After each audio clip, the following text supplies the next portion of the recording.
2024 ìlópa 50 ọdún géré tí àbí olóríire àfijú nọ́ọ̀sì tó mòye Abiola Adéọlá aya Akinlabi sínú ayé bí òbádákùn mọ́ọ̀dá gọ́jọ́gọ́jọ́ tó rọ́dún rẹ̀ lóde ìyá Emmanuel Akinlabi wà ní mò ń ké sí o dákùn mọ́ bọ̀ ní gbàgede Dr. Mrs. Kíkẹ́ lọ́mọ olówó yọ ló rán mi wá bí ó ní kìkì ọbẹ̀ ológun ẹrú ó ní kì ọbẹ̀ oníwọ̀fà ọgbọ̀n ó nítorí bó ti dára nílé olóòtún wuyì láwùjọ Ìwó ní ìpínlẹ̀ Ọ̀ṣun níṣẹ́ ilé àwọn bàbá rẹ̀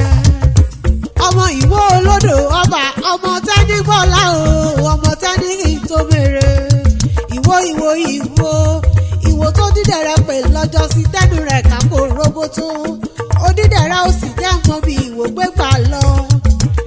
àgbẹ̀nìyàn ọmọ ló láti ṣàkẹ́kẹ́ àgbẹ̀nìyàn ọmọ ló láti kábàjá àbọ̀ ọmọ pé Ìwó ò ní lẹ́kùn wọn ò ní kọ́kọ́rọ́ o ẹ̀rú wẹ́wẹ́ ni bàbá yìí fi ń wọlé ó tún ti yá kárẹ̀lẹ̀ ìyá rẹ̀ IFON ní ìpínlẹ̀ Ondo níṣẹ̀lẹ̀ ọlọ́kọ̀ tó wà ó wáyé ọmọ IFON ròlú ọmọ akẹ́láwẹ̀ ọmọ àtòkò Yorùbá rúbọ ọmọ àtẹ̀gì gbígbẹ́ kó ṣòde òtẹ́ gbogbo ọ̀nà ṣóbí ṣùrù láwẹ̀ ọmọ agúnyán tó kò bọ̀ wálé aya Akinlabi o ILASA-EKITI níṣẹ̀lẹ̀ olówó orí rẹ̀ ọmọ wa ọmọ ẹkùn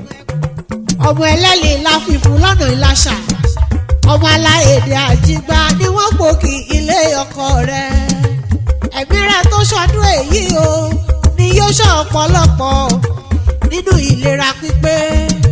nínú ohun rere gbogbo UK ìlọ ti ń pa owó wálé ọmọ Ìlọrin ó sì tún mọ̀ bọ̀ ọ̀rẹ́ ní